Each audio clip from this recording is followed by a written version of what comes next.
An effective technique for adding fractions with unlike denominators is to generate equivalent fractions in order to find a common denominator. In this video, we will use this technique to add two fractions with unlike denominators. In each case, the fraction sums are greater than 1 and written as mixed numbers in simplest form. Let's start with an example.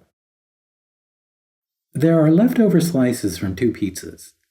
One pizza is sliced into sixths and one into eighths. How much of a whole pizza is left?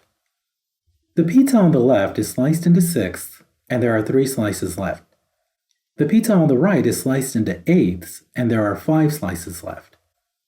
We get this fraction addition statement, 3/6 plus 5/8. But we can simplify 3/6 into 1/2, which is an equivalent fraction.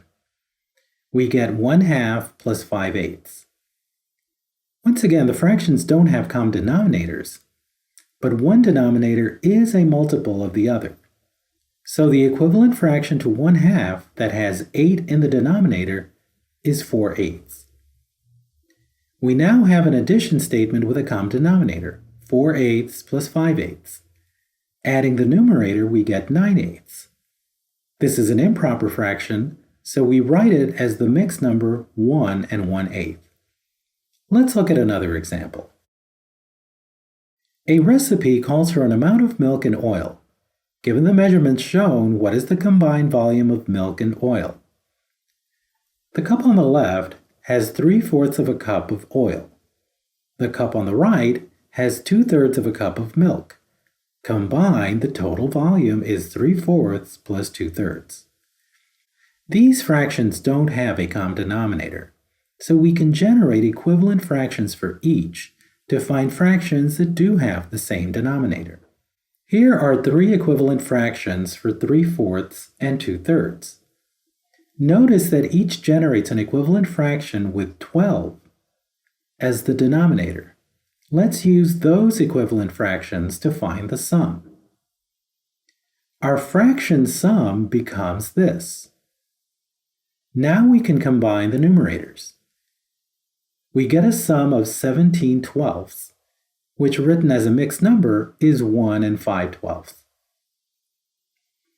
Let's look at a final example. The green book has a thickness of 2/3 of an inch. The blue book has a thickness of 3/8 of an inch. What is the combined thickness of the books? In this example, we are adding 2/3 and 3/8 as shown here. Note that they don't have a common denominator, and one denominator is not a multiple of the other. Let's generate equivalent fractions for each to find a common denominator. With thirds and eighths, we need to generate a longer set of equivalent fractions to get to a common denominator of 24. Notice that in this case, the common denominator is the product of the two denominators, 3 and 8.